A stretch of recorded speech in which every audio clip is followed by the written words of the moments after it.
사람들에게는 각자의 성품이 있습니다. 성품.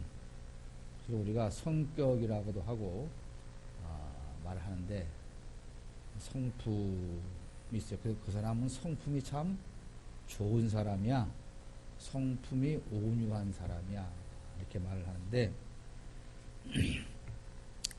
이 하나님만이 가진 성품, 그러니까 하나님만이 사람들은 아니고 절대로 사람들은 가질 수 없는 하나님만이 가진 성품이 있는데 그것을 가리켜서 우리는 하나님의 본질 또는 속성이다 이렇게 말합니다. 그러니까 다음 주에는 하나님의 성품에 대해서 우리가 공부를 하는데요. 하나님께는 속성, 즉 본질과 성품이 있다. 근데 우리 사람들이 하나님으로부터 만들어질 때에 하나님께서 누구의 형상을 따라서 사람을 지으셨다고 그랬죠? 응? 하나님께서 누구의 형상을 따라서 사람을 지으셨다고 그랬어요? 네. 하나님의 형상은 무엇을 말할까요? 하나님 형상대로 사람을 지었다. 이게 여기서 말하는 그 형상은 무엇을 말할까요? 응? 하나님을 닮은 모습으로 사람을 지었다는 얘기예요. 그러면 하나님의 어떠한 것을 닮게 사람을 만들었냐, 그 얘기를 제가 지금 묻고 있는 거예요.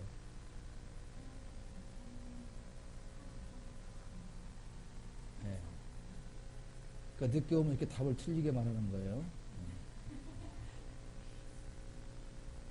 하나님만이 가지고 있는 사람들과 공유할 수 없는 성품을 속성이라 그래요. 본질이라 그래요. 근데 하나님께도 성품이 있어요. 다음 주에 공부를 할 것인데 그 성품은 사람들도 완벽하지 않지만 가질 수가 있다 이 말입니다. 사람이 사랑할 수 있죠. 용서할 수 있죠. 자비로울 수 있죠.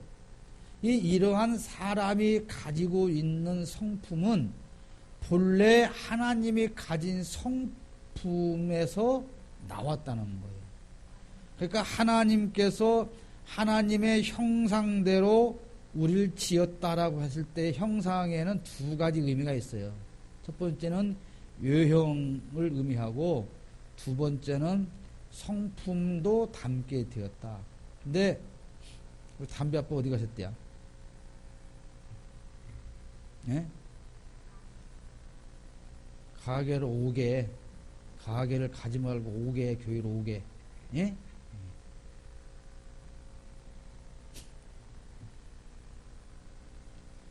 가게로 가게 놔두지 말고 교회로 오게 만들으라고.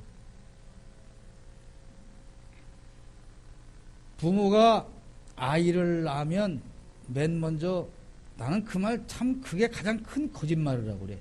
금방 꺼냈던 낳던 저 엄마 뱃속 나온 피덩이를 보고 뭐 인증사를 찍어가지고 아빠를 꼭 빼닮았어요. 무슨 그러니 할아버지가 가면 뭐라고 또 할아버지를 꼭 빼닮았어요. 뭐 눈구녕도 팔고 어떻게 알아 그걸? 손목에다가 누구 새끼라고 팔자 안 쳐놓으면 그 뒤집어 밖에도 몰라. 그 거짓말이요.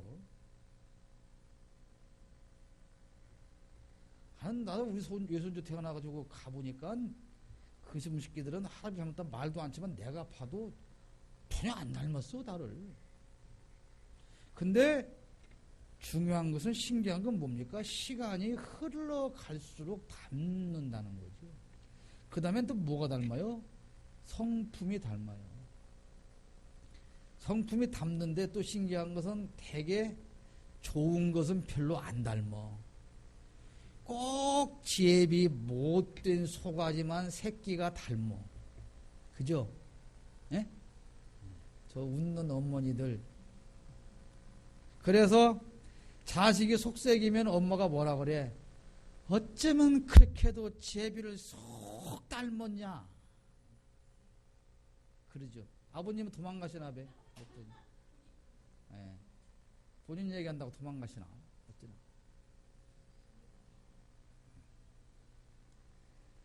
이렇게 사람이 하나님의 성품을 닮을 수 있어요. 그것은 그러니까 사람도 약간의 가지고 있는 그것은 하나님의 성품이라 그러고, 자 이거 보세요. 하나님만 가지고 계신 것을 본질, 하나님의 속성이라 하는데, 오늘 그 하나님만이 가지고 있는 본질 네 가지를 한번 우리가 공부를 하면서 하나님이 어떤 분인가 오늘 그것을 알아보겠다 그런 말인데, 첫째는 우리가 무소부재하신 하나님이다.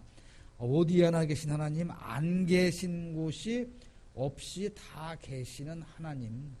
그 하나님은 피조물 가운데에도 안 계신 곳이 없다 이 말이에요.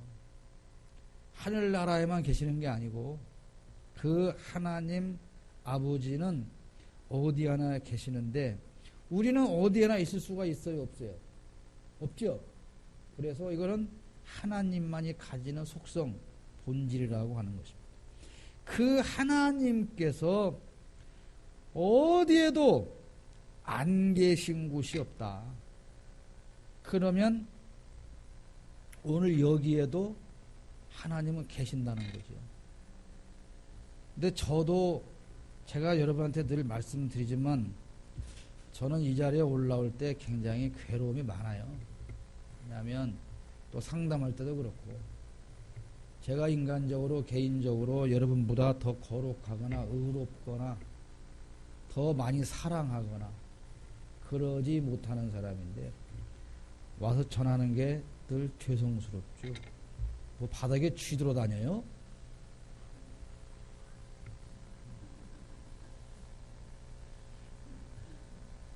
자꾸 맥이 끊기잖아요.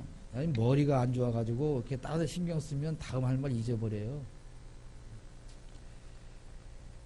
와, 지금 잊어먹고 내가 좀 당황하고 있잖아. 무슨 말을 하려고 했는가. 찾았어.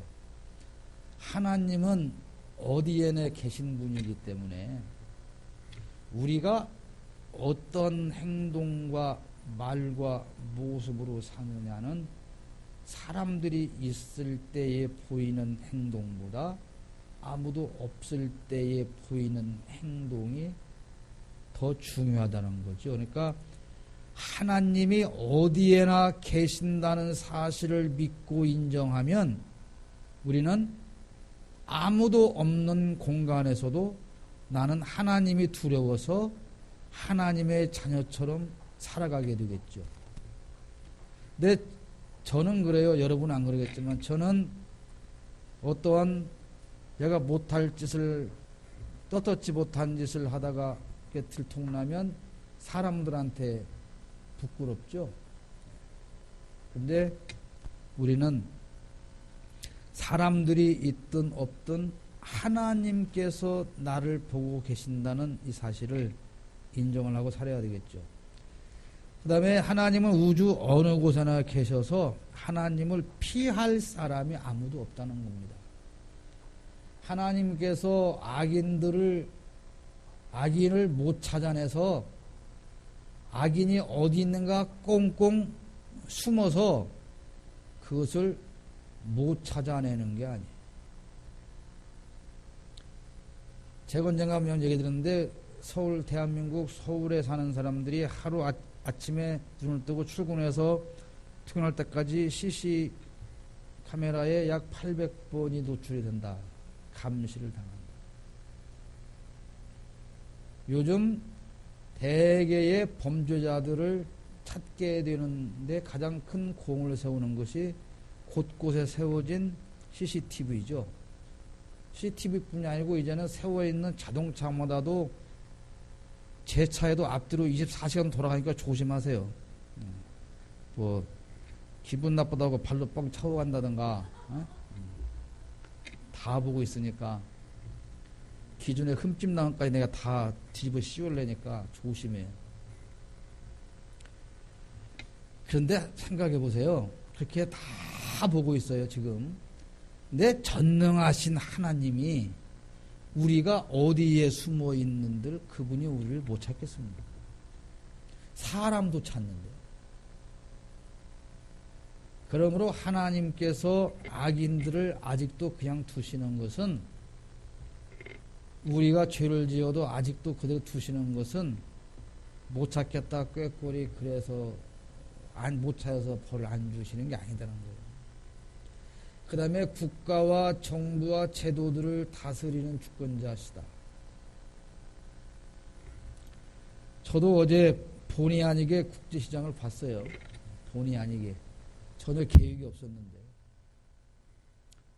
안 따라가면 혼날지 몰라서 따라가서 봤어요. 저는 딱 한 가지 슬픈 게 그것이었습니다. 거기에 나오는 그 주인공이 저보다 뭐 작게는 한 5살부터 10살 정도 많은 그런 사람들 이야기죠. 제가 군대 가기 3년 전에 월남에서 철수했으니까요. 근데 그렇게 피땀을, 피와 땀이죠. 생명이고 목숨을 걸어서 이 나라를, 오늘 우리나라를 만들었지 않습니까? 여러분, 어떤 분들 생각처럼 어느 대통령 한 사람이 이걸 만든 게 아니고 우리 형과 누님들이 그 피와 땀을 밑거름으로 해서 오늘 이 나라를 만들고 하나님께서 복을 이만큼 주셔서 오늘 우리는 이 시대에 살고 있는 거예요. 그런데 말이죠. 저는 그걸 보면서 너무 슬프고 화가 나는 거예요. 그렇게 해서 만들어 놓은 지금 이 나라가 국민을 위한 정부가 되어 있으며 참된 민주화가 되어 있으며 힘들고 어렵고 소외당하는 사람들을 생각하고 배려하고 위하는 그런 나라가 되어 있냐 이 말입니다. 그때의 기득권자들은, 그 후손들은 여전히 지금도 기득권층에서 갑질을 하고 있다.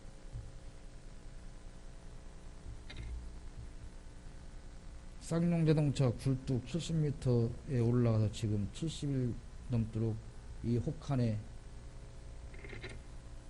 밥 좀 굶지 않게 해달라고 대모를 하는데요. 회사에서 하루에 200만 원씩 손해배상 청구를 하겠답니다. 이런 상황이 되면 힘 있는 정치인들이나 고위 관료들이나 그 어떤 사람이 나서서 중재를 하고 합의를 이끌어내고 이렇게 해야 되는 것이 제대로 된 나라가 아닙니다.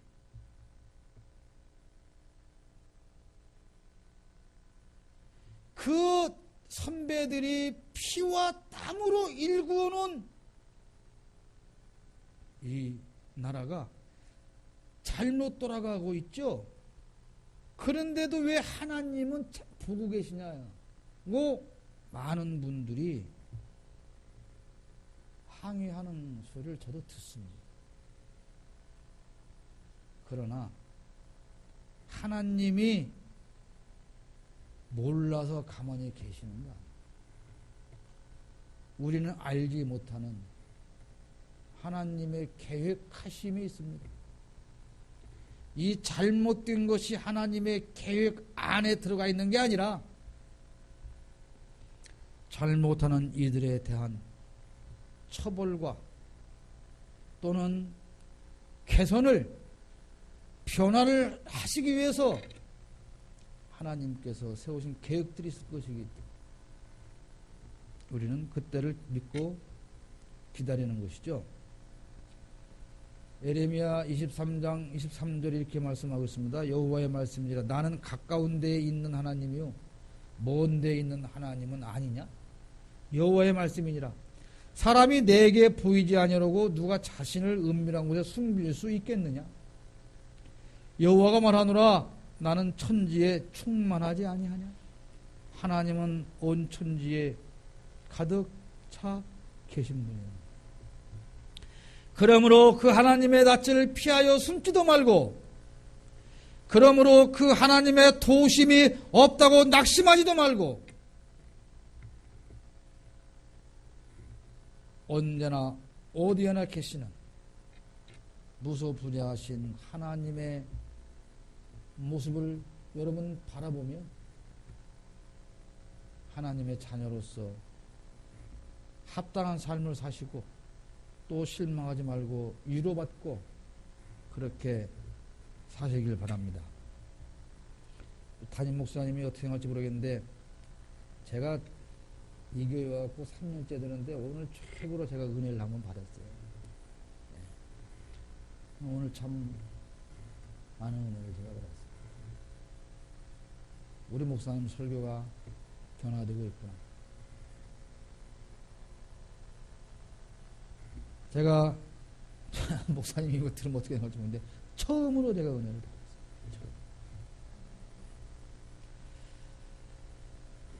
은혜라고 하는 것은 하나님이 나와 함께 계심을 깨닫는 것입니다. 메시지를 통해서 여러분, 하나님이 안 계신 곳이 없는 것하고 나하고 무슨 상관이냐 이 말이죠. 그렇지 않습니까? 하나님이 안 계신 곳이 없어요. 그런데 그래서 뭘? 요즘 개콘에 나오는 거. 그래서 뭘 그거 어쩌다고? 안 계신 곳이 없는 그 하나님이 오늘 나의 하나님이 아니면 아무런 의미가 없다는 거죠. 두 번째로 전능하신 하나님이죠. 모든 일에 능하신 하나님, 이 하나님은 강대국들의 계획을 무산시키기도 하고 자연을 다스리고 제어하기도 하신다는 거예요. 그러니까 성경 역사, 인류 역사를 보면 나라가 망하고 흥하는 그 뒤에는 하나님의 계획과 섭리하심이 작용을 하는 겁니다. 물론 그러니까 가만히 그냥 돌아가는 대로 입을 다물고 비겁하게 숨을 쉬냐 그런 얘기는 아니에요. 우리가 싸우고 비판하고 외침에도 불구하고 하나님의 공의가 나타나지 않는다 하지만 그것 때문에 실망할 필요는 없다는 겁니다. 때가 되면 전능하신 하나님께서 그것들을 다스리고 제어하시고 관리하실 것을 믿기 때문에 그런 겁니다. 이 세상에서 우리가 살아가는 삶의 모습도 마찬가지입니다. 힘들고 어려운 거 나도 극복해 나가야 됩니다. 노력해야 됩니다. 그리고 하나님께서 정하신 때가 되어서 나의 모든 것을 해결해 주실 것을 믿고 앞으로 달려 나가는 것입니다. 전능하다는 것은 창조주이시며 심판자이시며 악한 세력을 정복하는 분이라는 것인데, 전능하다고 하는 것은 우리보다 능력이 좀 더 많다 그런 의미가 아니에요.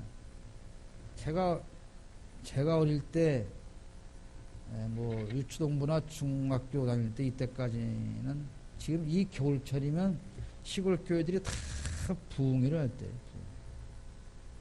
부흥회를 하는데 자그마치 월요일날 저녁부터 해가지고 아침 낮 그러니까 새벽 저녁 예배, 새벽 예배, 낮 예배, 오후 예배, 밤 예배 가지고 언제까지 금요일날 밤까지 해요. 그때는 교통이 안 좋으니까 부흥강사 목사님이 서울에 어서 오시려면 하루 종일 기차 타고 버스 타고 또 바꿔 타기로 와야 되니까 월요일날 저녁 때부터밖에 못해요. 그럼 동네가 다 잔치가 일어나서 옆 교회들이 다 이렇게 막 그 수예배 남고 새벽 예배 남고 다 그 옆 교회 가서 부흥회 참석을 하고 또 이제 끝나고 이분이 이쪽으로 오면 이제 더 재밌는 것은 그 부흥회를 팍 가서 은혜를 엄청 받으니까 우리 교회 목사님이 우리 교회 한 번 해주세요. 또 그분을 모셨어. 다음 주에 옆에 교회 한 20m 되는 교회에서 하다가 다음 주에는 우리 교회에서 하는데 뭐가 문제냐? 지난주에 한 것을 똑같이 한다는 거야. 말이 하나도 안 틀리고. 그 지난주에 처음 들으니까 신나고 재밌고 은혜로웠지. 똑같이 들으니 은혜가 안 되지. 아무리 재밌는 얘기 두 번 들으면 재미없잖아. 근데 제가 기억하는 게 있어요. 귀신을 믿으려면 그래도 예수 귀신을 믿어야 한다는 거예요. 왜냐하면 예수 귀신이 귀신의 대장이랴. 그래서 귀신을 믿어도 대장 귀신을 믿어야 쫄개들이 우리를 안 건드린대야. 그건 어렸을 때 들으니까 참 맞는 말이긴 해요.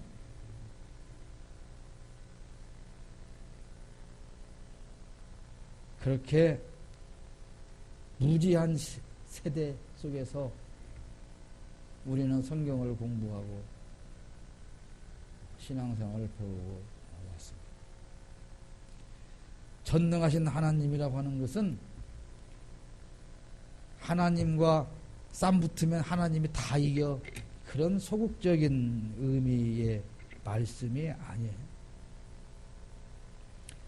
하나님이 전능하다고 하는 것은 못하실 일이 없다는 거예요. 누구를 위해서 못하실 일이 없다? 나의 삶 속에서 나를 위해서 하나님이 못하실 것은 아무것도 없는 분이잖아.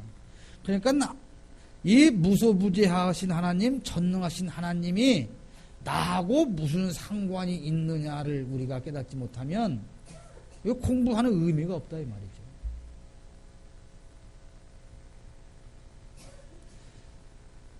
능력 있는 사람이, 여러분 국회의원 하나를 알아도 내가 우리 동네 국회의원 잘 알아요.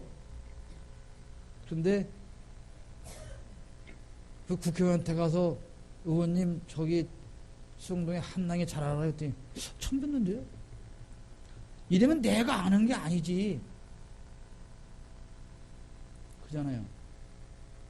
나는 참 유명해서 이렇게 집회원데 가 있으면 찾아가서 인사하는 분들이 많아요. 아이고 남위원장님이시죠? 아 예. 그 누구신데? 아 그냥 누구시냐고요? 아 예. 저 뭐 정보과 누구.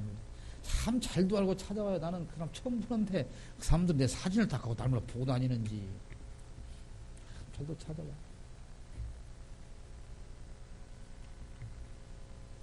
우연히 만난 한 집사한테 내 사진 찍어달라고 그랬대요. 볼리. 그 밑에 사는 경찰.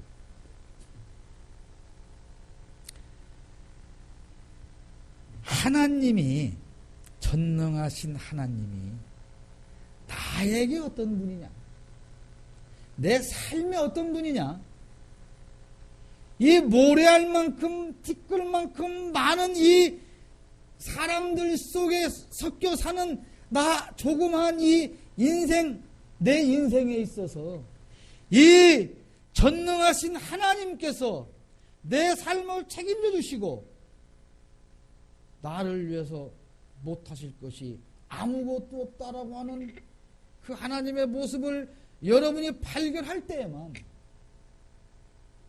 전능하신 하나님이 여러분에게 의미가 있는 것이죠. 그렇지 않습니까? 아무리 재벌이 내 옆집에 살면 뭐합니까? 나하고 상관이 없으면 아무 소용없습니다. 하나님이 전능하시면 뭐합니까? 내 삶에 관여하지 않는다면 아무런 의미가 없는 것이죠.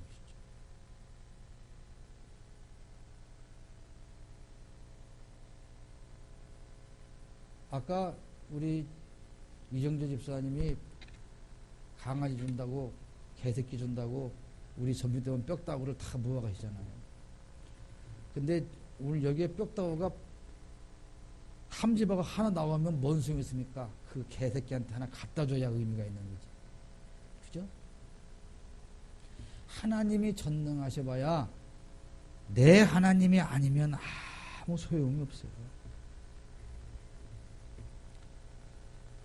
에레미야 30장 11절에 이렇게 말씀하고 있습니다. 슬프도 속에다 주 여호와여 주께서 큰 능력과 펴신 팔로 천지를 띄우셨사오니 주에게는 할 수 없는 일이 없으십니다. 할 수 없는 일이 없어요. 누구를 위해서? 누구를 위해서? 누구를 위해서? 꼭 승질나야 대답을 하는 것 같아. 내 성질을 자꾸 이렇게 나쁘게 만들지 뭐. 왜 대답할 것을 조그맣게 물으면 안 해? 전능하신 하나님께서 내 문제를 해결하지 않으시면, 내 삶에 작용하지 않으시면 아무 의미가 없다는 것이요. 세 번째는 전지하신 하나님, 모든 것을 아시는 하나님. 하나님은 과거와 현재와 미래의 모든 것을 알고 계시고, 하나님의 지식은 영원하며 그 지식은 누구한테 배운 것이 아니라 스스로 알고 계시는 지식인데, 그것이 나에게 중요한 것이 뭐냐? 하나님이 나에 대해서 모든 것을 알지 못하신다면 내가 그분을 믿어야 할 이유가 없죠. 그러면 여러분, 이 모든 것을 다 알고 계시는 하나님께서 여러분 자신에 대해서 무엇을 알고 계신다고 생각하세요?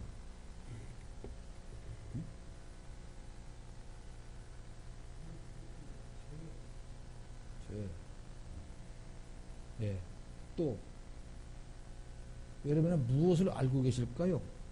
그러니까 각자가 아무 생각 없이 아까 뜯어먹은 뼈다구에 살 좀 더 붙이실 거 그랬나, 다 빨아먹고 그랬나, 이렇게 앉아있지 말고 지금 이 시간에 여러분 가슴에 손을 놓고 한번 생각을 해보세요. 여러분이 신앙생활 몇 년 했어요? 몇 년? 네? 모태신앙도 있죠. 유치동부 때부터 믿은 사람도 있죠. 10년, 20년, 30년 이렇게 신앙생활을 해왔는데, 모든 것을 아시는 그 하나님께서 여러분에 대해서 무엇을, 어떤 사실을 알고 계시는가조차 아무 개념이 없이 이 예배당을 다닌다면 대단히 죄송한데요. 부부가 말입니다. 부부가 30년을 살았는데요. 아침에 각자 나와서 각자 밥 먹고 각자 일하고, 저녁에 각자 밥 먹고 각자 들어가서 각자 씻고 각자 다른 방에 자고, 또 아침에 각자 나와서 이렇게 30년 살면 그 의미가 있어요, 없어요? 그럼 부부라고 할 수가 없죠. 네? 피리를 불어도 노래할 줄을 모르고, 곡하는 소리를 들어도 슬플 줄을 모른다더니,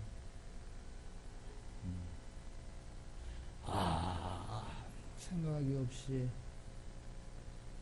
그저 따뜻하니 앉았으면 끝날 것이고,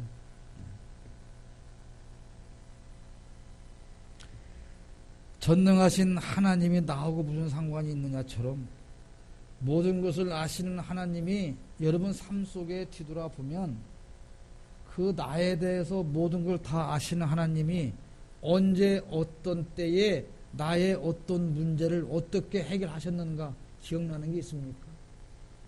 그 하나님께서 언제 나에게 어떠한 은혜를 베푸셨는가 기억나는 게 있습니까?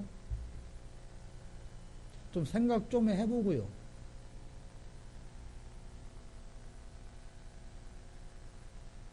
여러분 남편이 여러분에게 잘한 거 한 가지만 얘기해 보세요. 이건 없는 거요. 그잖아요. 네? 저 상담할 때 그러거든. 여러분 아내가 지금까지 여러분 남편에게 해준 것 중에 아내가 참 고맙게 잘해준 것이 있으면 한 가지만 얘기해 보세요.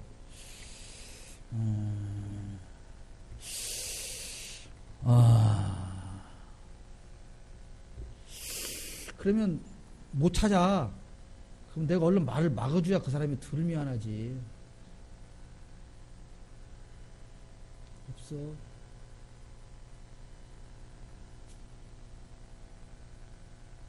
하나님을 아버지로 믿고 30년, 40년, 50년, 60년 평생 동안 신앙생활을 해왔는데, 그 전지하신 하나님께서 지금까지 나의 형편과 처지와 사정과 억울함과 고통과 아픔과 상처를 알아서 치료해준 것이고 해결해준 것이 하나도 기억나지 않는다면, 그 하나님 뭐하러 믿습니까? 헌금이 아깝지 않아요? 헌금이 아깝잖아.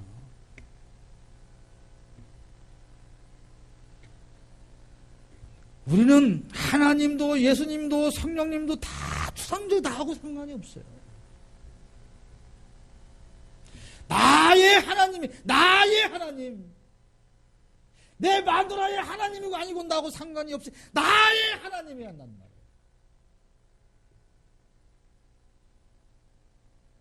아이들에게 하나님을 섬겨라, 믿어라, 예배를 잘해라, 헌금해라 하는데, 그러면 그 말하는 엄마에게 그 하나님은 도대체 어떠한 하나님이냐는 말이에요.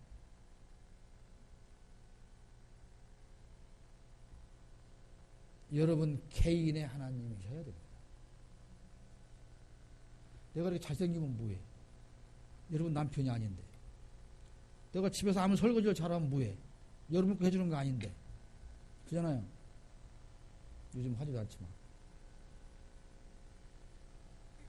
전능하신 하나님이, 전지하신 하나님이, 여러분의 과거와 현재와 미래와 모든 것을 아시는 그 하나님께서 여러분 개인의 모든 것을 아시고 파악하시고 지금도 지켜보고 아파하시고 때로는 기뻐하시고 격려하시고 위로하시고 계획을 세우시고 손을 내미시고 이끌어 가신다는 사실을 잊지 마시기를 바랍니다. 개인적인 여러분의 하나님으로 모시기를 바랍니다. 네 번째는 시공을 초월하신 하나님, 영원 불변하신 하나님인데요. 알파와 오메가이신 하나님.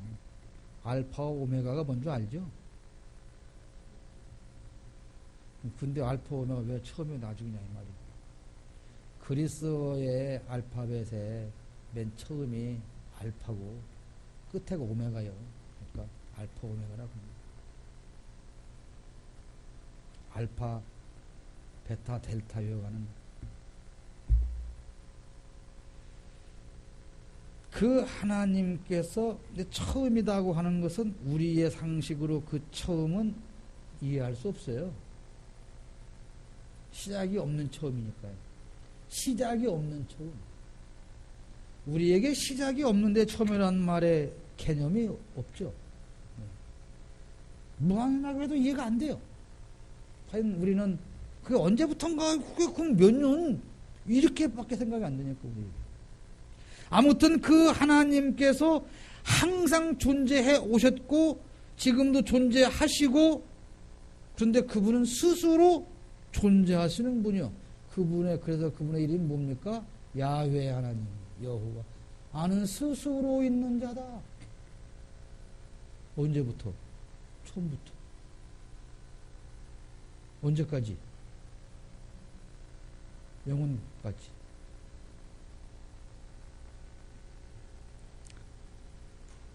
이 알파와 오메가 처음부터 나중이신 하나님, 하나님은 변함이 없으시고 완전한 지혜와 거룩과 자비를 소유하고 계시죠. 자, 또 마찬가지 질문을 할 수가 있어요.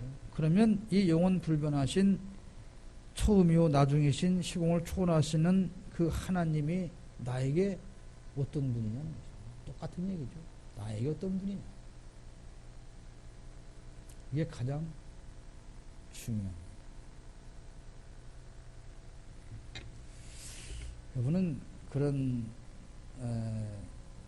이게 가끔 말이죠. 이 출생의 비밀이 있는 사람도 좀 괜찮을 것 같아요. 그래서 고아원에서 이 버림받아서 자랐어요. 혼자서 죽을 턱 살동 살았어요. 근데 어느 날 친아버지라고 나타났는데 이분이 삼성그룹 회장이야. 응? 그냥 그럴 일이 전혀 없지만 한번 상상을 해봐. 내 거라고. 내가 지금 거기 자리에 있다고. 한번 상상을 좀 이렇게 좀 상상의 나를 한번 펴봐봐.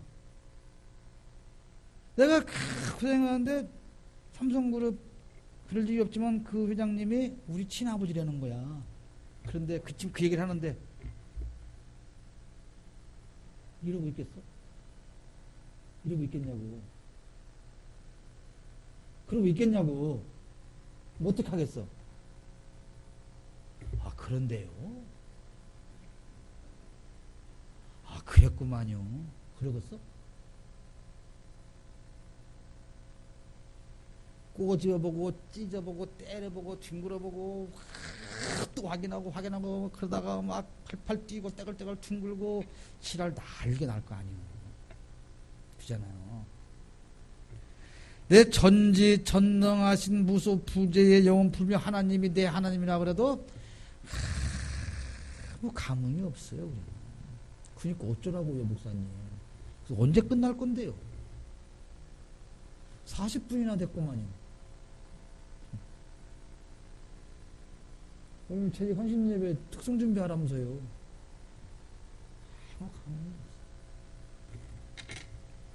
여러분, 야고보 1장 17절에 이런 말씀이 있죠. 같이 읽어봅시다. 시작. 온갖 좋은 은사와 온전한 선물이 다 위로부터 빛들의 아버지께로부터 내려오나니 그는 변함도 없으시고 회전하는 그림자도 없으시느니라. 아멘. 온갖 좋은 은사와 온전한 선물이 다 지금 말씀드린 그 하나님으로부터 아버지께로부터 여러분에게 온다는 사실을 믿으시기를 바랍니다. 우리가 감히 하나님을 설명할 수는 없습니다. 하나님이 어떤 분인가 다 설명할 수 없습니다. 내가 평생을 모시고 살아온 아버지도 내 아버지도 어떤 분인가 다 설명이 안 돼요. 다 할 수가 없어요. 그런데 우리가 어떻게 하나님에 대해서 다 설명할 수가 있겠습니까? 한 가지만 여러분이 기억하십시오. 또는 생각하십시오. 오늘 네 가지 무소부지하신 하나님, 전능하신 하나님, 전지하신 하나님, 영원 불변하신 하나님에 대해서 공부를 했는데 이 하나님이 여러분의 삶 속에 어떤 영향을 주고 계시는가. 그래서 이 무소부지하시고 전능하시고 전지하시고 영원 불변하신 하나님이 나에게 무엇을 해 주었고 나와 그분과는 어떤 상관이 있단 말입니다. 생각해서 답을 찾아서 나한테 가져오라면 절대 가져올 일 없을 테니까 숙제 내주면 안 해오면 기분 나쁘니까 숙제 안 내주겠지만 여러분이 하나님 앞에 곰곰이 한번 묵상하면서 과연 정말 내가 지금까지 이 오랜 동안 부르고 믿어온 하나님은 나에게 어떤 분입니까? 깨달아 보시기를